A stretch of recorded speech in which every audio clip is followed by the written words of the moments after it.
नाजरीन अस्सलाम वालेकुम। IND टुडे न्यूज़ में आपका खैर मकदम करते हैं। आइए देखते हैं ये तफसीलात।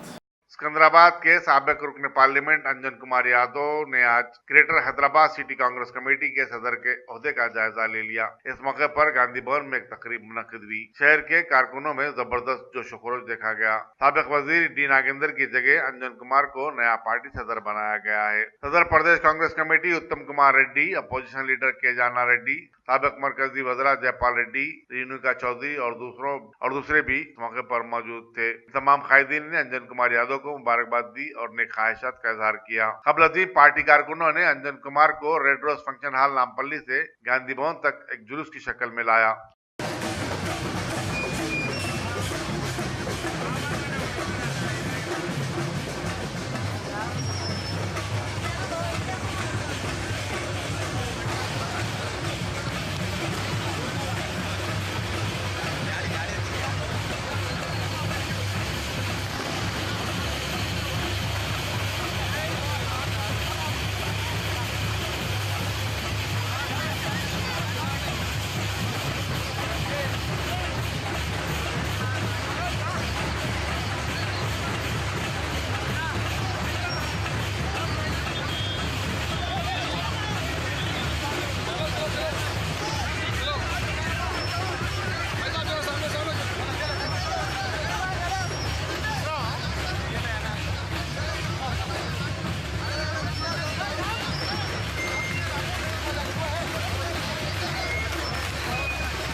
अगर आपने हमारे चैनल को सब्सक्राइब नहीं किया है तो आपको यहाँ सब्सक्राइब बटन दिख रहा है, उसे क्लिक करिए और सब्सक्राइब कीजिए और साथ ही साथ बेल आइकॉन को भी क्लिक करिएगा जिससे कि आपको ताज़ा अपडेट मिलते रहें।